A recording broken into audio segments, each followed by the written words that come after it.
I am retired Brigadier General Tony Kakayuran, and 17 years of my 33 years in the service is spent in Mindanao. So parang ayaw ko nang bumalik sa Luzon kasi sobrang traffic, tsaka maraming malakas sa pollution, no?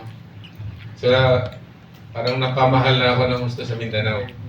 Kaya ako naman ngayon ang ginawa nila na pinaka-lead dito sa campaign or doon sa organizing.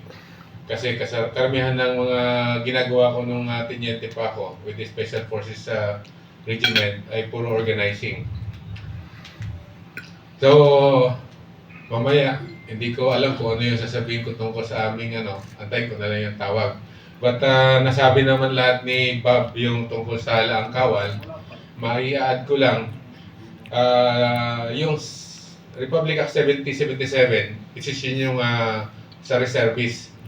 So, parang sa bawat isang infantryman na nakaharap doon nasa battleground, meron tayong tinatawag na support and service support units. Yun yung head to toe ratio.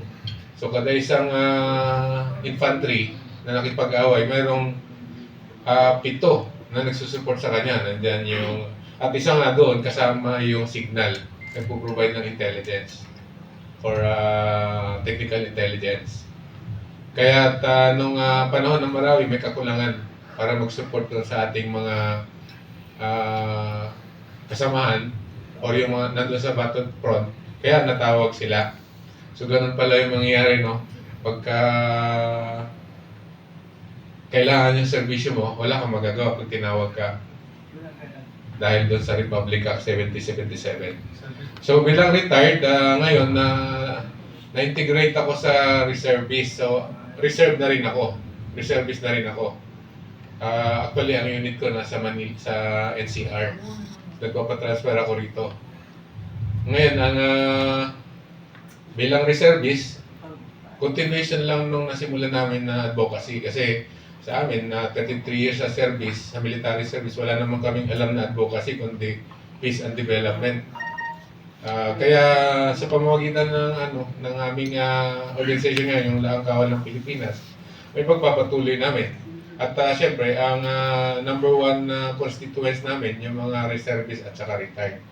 So, yun yung aming motivation dito sa pag-organize ng actually nagsimula sa all reservist movement. Nag-merge na lang yung dalawa. Yung Laang Kawal na in-establish nila Bob at saka yung all reservist movement na in-establish namin. It's a movement, ibig sabihin punong-puno ng advocacy. So, hindi ko alam kung ano yung introduce ko pa regarding the operation. Antayin ko na lang yung questions mamaya. So, once again, Happy Valentine's